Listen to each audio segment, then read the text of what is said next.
right. All right, let's get to our speaker. I'd love to write a couple of pages on this guy since I know him so well, but I decided to keep it short. Clement Bamikole is the program coordinator for liberal arts at Georgian College. His wife Janet is here with him today at the table. They have 3 grown children, and I'm sure he'll explain all the story about the kids as he goes. They attend Harvest Bible Chapel, where Clem is an elder. So it's my pleasure and privilege to introduce my good friend and brother in the Lord, Clement Bamikole.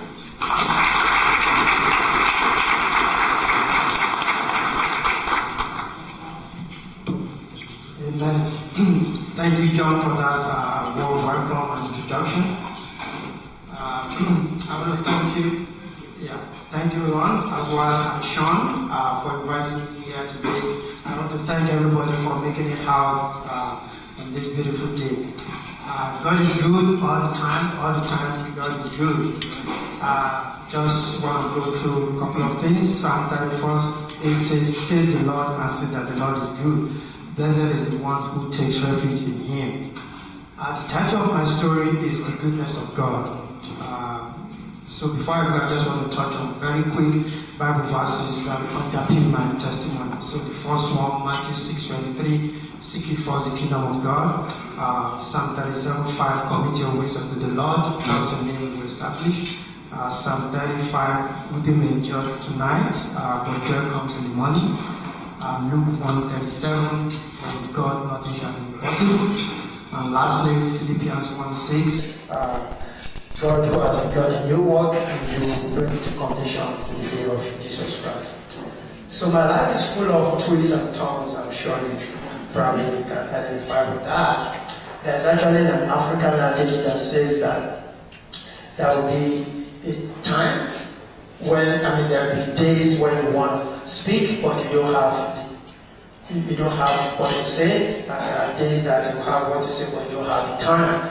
Today is one of those days that I have a lot to say that I probably just trust God to glorify Himself in the little time that I will be here to share with you. So my story is divided into 2 sections. So just looking at the slides that I have, you see there before Canada, that represents about 39 years of my life. I moved to Canada in 2001 with my family, so we've been here for that lot of time. So before then, 39 years, I just leave that there. As we say, school rewards memory, but life rewards imagination. So I leave it to imagination to begin to look at some of the things that happened over that length of time. And then the next set of slides will talk about my life since coming to Canada. And as we say again, don't make the school your world, or make the world your school.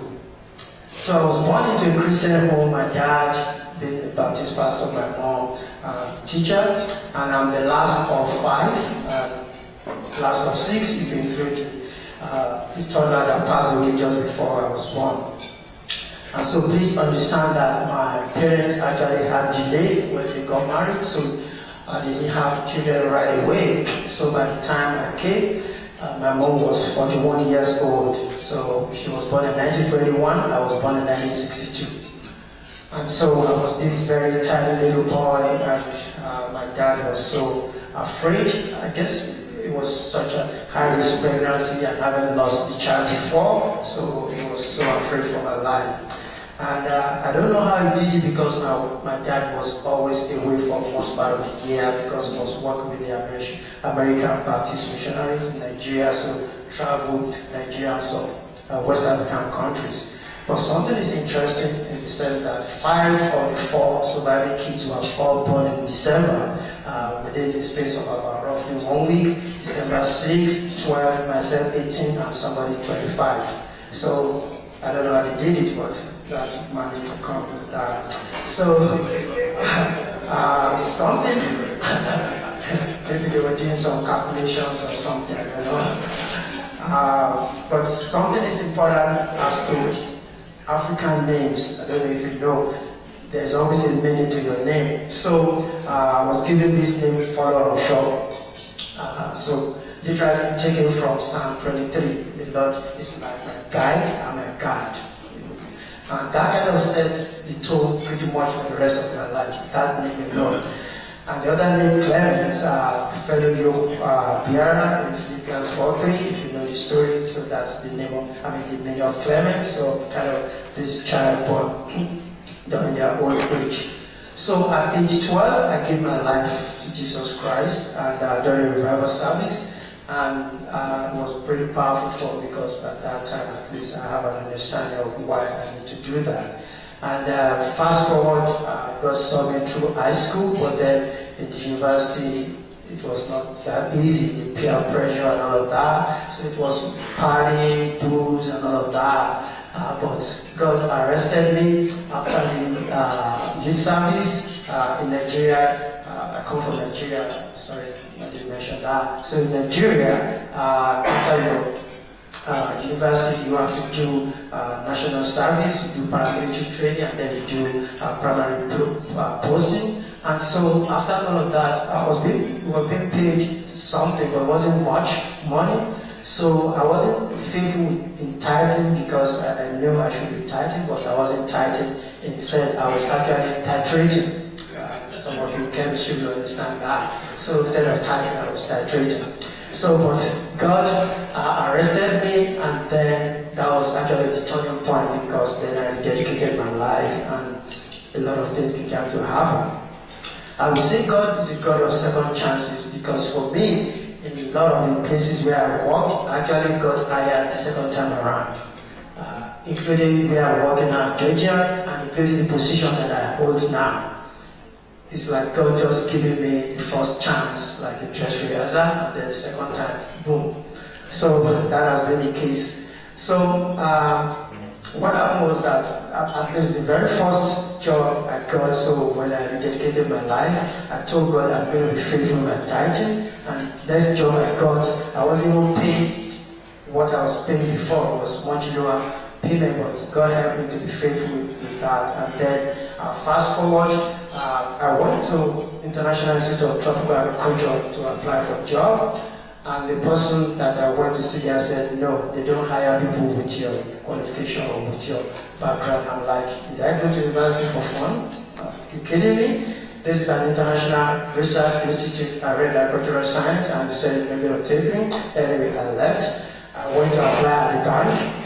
At the bank, I was successful, but I wasn't hired. And the reason being that again, in Nigeria, there's what is called quota system or the federal character, because people come from different ethnic groups, and so they have to like have a number. So 5 people can come from the same place, but they only have spot for 2. So we call it federal character, quota system, or sometimes they call it ethnic balancing. So we want to balance all of that. So I didn't get a job even though I qualified, so they took the rest. So then I went back to the place where I was denied the first time, and lo and behold, on September 21, 1987, I got this job. This was like 2 years after my first degree. And you might be wondering how I remember that date. That happens to be my fiance's, now my wife's birthday. So that was the day I got the first job. And so, but something interesting happened because before I applied for the job, I already applied for my master's program because I wasn't going to wait around looking for jobs. So, and I got into the master's program the same time I got into this international job. So this was a collaborative research program between the CIPED, International Center for Insect Physiology and Ecology in Kenya, East Africa, and IITA, International Institute of Tropical Agriculture in Nigeria. So both international research organizations had this collaborative research. So I was hired by the Kenyan one, but based in Nigeria in IITA.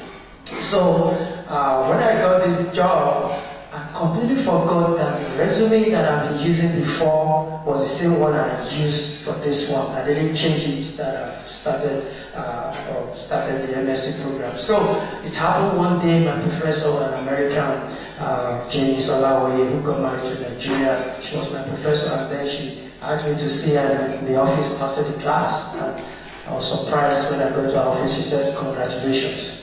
I was like, what's that? He said, yeah, the reference letter came from IIT that he'd just been hired. I'm like, oh my, I was in the master's class, now my professor knows I have a job, and this was way before the time of online courses and working from home, so I have to choose one of the two, right? So we had a good discussion. She said, so what do you want to do? Do you want to go to school, continue school, or you want to get a job? And I told her that, I said, I want to keep both. I said, I want to get married, and I need a job to get married. And I still want to pursue my education, and I want this job, and I want this master's program. So she said, whatever you decide, I will support you.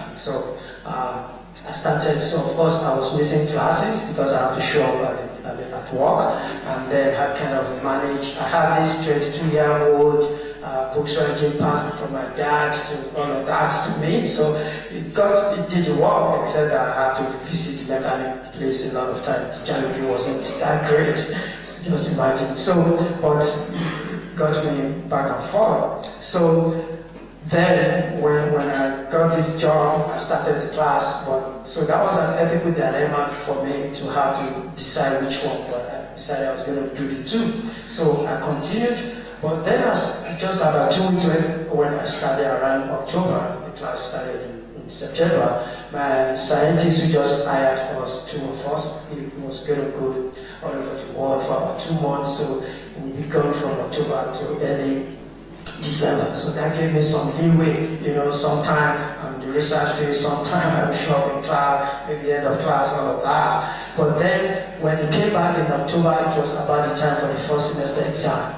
And so I had to make a decision. And like Esther, if I perish, I perish. I decided I was going to tell my scientists that I've been schooling all this while, and this is my situation. And I was ready to actually leave the job because I knew I have, the future was for me with my master. So it was funny. He said, close the job, and he said, between you and me, just keep it between you and me. Nobody's going to know except you tell them, allow you as long as this does not affect my research work. So just do your master. So that was how I was able to do my first semester exam in December, and I kind of juggled between the work and the school. So I finished the master's, I qualified for PhD, and then I started my PhD, and that was the beginning of another problem. So the first job finished was kind of contract, and so the scientists left. So some of the staff were kind of, laid off. I was fortunate to be taken by another scientist, and the job was more elaborate. We were now traveling all over West Africa doing research, and so I managed to do that for about a year. Then I changed my mode of study from full-time to part-time. And then a year after, I got another job. Guess what? It was the bank, that was the first time I got to the bank. And this time around, I already had my master's, and the way God works is a beautiful God. God is good. Now, I'm ahead of my colleagues who all finished my first degree, they got it, but now I'm their boss. I'm in combat. My master's 3 years down the road, and that was pretty much it for the next 10 years I was there. I was ahead of them. So I was in this work for about 4 years because I changed my mode of study, and then I finished my PhD, and that was the beginning of the problem. So one day I got 3 letters. I was asked to describe how I was able to do the PhD in bank's time. I was congratulated with the second letter, and the third letter I was asked to report in the head office on parallel posting, and I was no promotion, just report on your current grade. So I got to the head office, and some people were nice to me, others were like, who is this guy? Nobody has ever had PhD in this organization, so they didn't know there was no policy to give a promotion. Fast forward, it wasn't easy, and 1998, I just said, you know what, I'm just going to head out of here, and I started looking for work. About that time, my cousin who's been in Canada came, and then we connected, and I started processing my Canadian papers. Well, I needed money to do that, how much it cost. But then God provided a job for me, so I kind of accumulated some leave, and so I had a consultancy job that was advertised. I did this job for 2 months and I got back to my workplace, but the money that I was paid with those 2 months was more than what I was being paid the whole year at the bank. Just imagine. And that was the money God used for us to help to process the Canadian papers and all of that. So when I got back to work, I just told my wife, I said, this is it, I'm just going to leave this work. I wanted the best for our kids to explore Canada, and so we started, and God made a way for us, and the rest is history. And so that takes me to life in Canada. Ontario, yours to discover. So when we came to Canada, if I can backtrack a little bit, just the week before I left Nigeria, my brother-in-law gave me a newspaper article about the precarious life of immigrants in Canada. That was like, no job, discrimination, all of that. So it was like, I said, no. Bible says, whoever puts his hand on the plow cannot look back. I've decided I'm going to go, whatever it is, I'm in for it. So you can imagine, I came here and that was the case. It was really tough. So there were 2 classmates of mine that I consulted and kind of did the SWOT analysis to find out what are the things that can be done in Canada, and we narrowed it into 2. That we can go into teaching and go into nursing. My wife decided to go to nursing. She's a registered nurse today, to the joy of God. For me, I had to support her the first couple of years. She had to go back to school because she had a master's in Greek, just like myself, but now she moved to nursing career. So when we did that, I started, when she was working, I started in Group O. I worked in the arena, I got into Vita, so we did a lot of training. Actually, I was sent to Pittsburgh to learn about Prader-Willi, autism, all of that, to support some of the clients, this CPI, first trade, medication training, everything.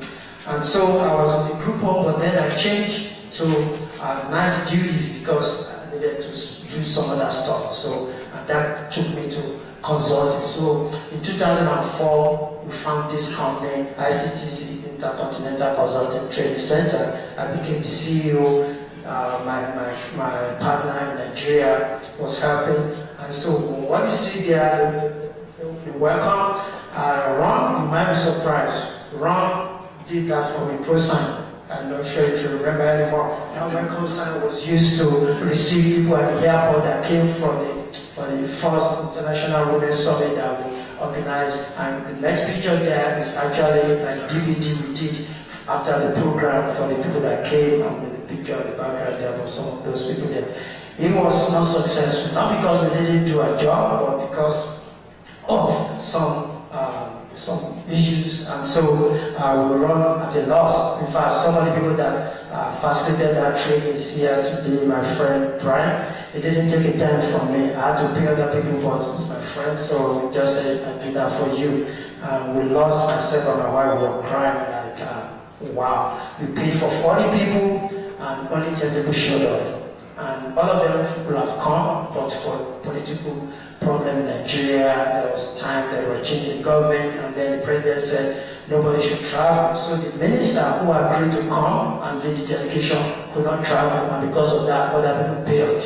So out of 40 who were expecting, only 10 showed up, and out of the 10, about 6 paid. So you can imagine. Anyway, fast forward, God,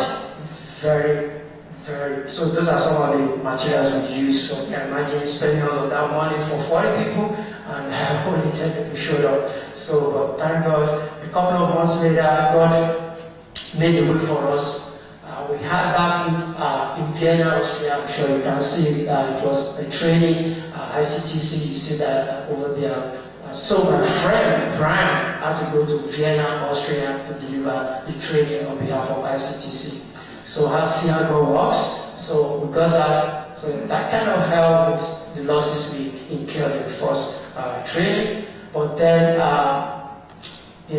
so because this consulting was like multifaceted, so my colleague in Nigeria is a mine engineer, actually flew from Western Ontario here. And so we went into mining investment. So that is IMICO, International Mining Investment Conference of Nigeria, an exhibition of Nigeria. So we went to mining. If anybody is to mining, you know the PGs in Canada. And so, navigating all of that, setting up appointments for my colleague flying from Nigeria. I was in downtown Baytown, setting things up in an area that had little or no background, but that's out of consulting. So I was able to do that, and we ran that actually for about 3 years. So every summer I would go to Nigeria, and we had people from Canada actually attending part of that. The intention was to make Nigeria a mining destination.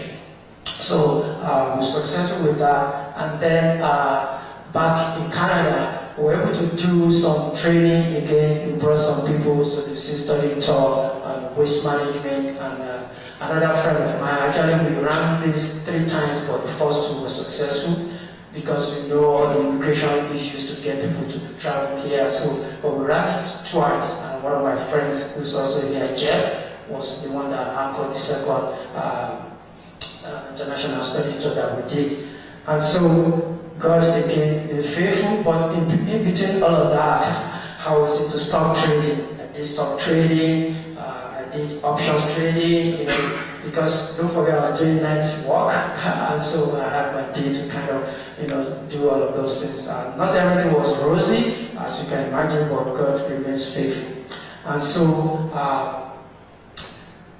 so these are some of us. I also found Afghan with another colleague of mine, so African Canadian Afghan resources. The guy is also in the room today. I was also at the food bank. I was on the board of the food bank for about 7 years. The last 2, I was the chairman board of directors of Berry Food Bank. And then, so a little bit, so in 2007, it was, I remember the day very well, myself and my wife, we started crying, and it was out of concern for her. She said, so what are you going to do again? Do you want to go back to school and do maybe pharmacy or something? And I said, no. I said, after PhD, I'm not going to go back to school. I said, I trust God will do something with my PhD. It's the rod in my hand like Moses. And she said, okay, I'm going to be praying for you from today on that your PhD will not be to waste. Guess what? A few months down the road, there was this posting from John Brown College. It was actually sponsored by our Ontario government, so I got to go to school for 1 year free of charge because it was the program being put together for internationally trained professionals. It's called CTTP, College Teachers Training Program. So people with PhD, masters.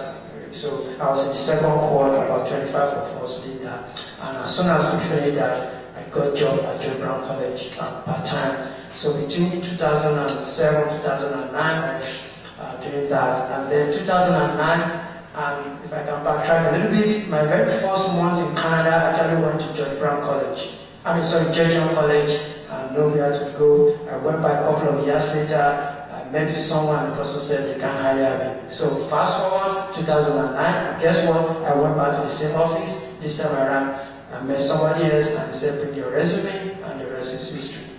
And that's how God did it. And so between 2009 and 2001, I was shopping between John Brown in Toronto and Georgian College as part-time. I'm sure some of you know how you wait to the last day, they give you a job, they give you a class to teach, and that may be it for another semester, a whole year. So, shortly I would do 1 class in Toronto. I rushed back to Georgia here to try another class in the evening, and I did that for about 2-3 years. And as God will have it, in 2001, I got a full-time job at Georgia College, and the rest is history. God has been so gracious to me, and you know what? Sometimes I just sit back and reflect on my life and how God has been with me. You remember my African name, Father Show, from Psalm 23. God is my guide and my God. It's my shepherd. He's always been paving way for me. Even the current position that I have as a program coordinator, I applied for one program coordinator position before. I didn't qualify. About 3 months later, this one came up. I got it. So somewhere, something will happen the first time, but then the second time, it just clicked. So the picture I have there is actually in 2006. 2018. So it's called 50 times 50. George Brown College actually showcased 50 of their graduates who passed out or who were new immigrants at the time they were at the college. And so that was the project was to recognize 50 years of post-secondary education in Ontario. And I happen to be one of the 50 students of George Brown College that showcased in that. So that's the thing there. That's my portrait. It was actually a month-long exhibition at the waterfront campus of George Brown College. So I got to partake in it. But that picture was taken from my Georgian college class. So, yeah. Okay, I'm going to stop here. I'm very respectful of your time. So thank you, and God bless you.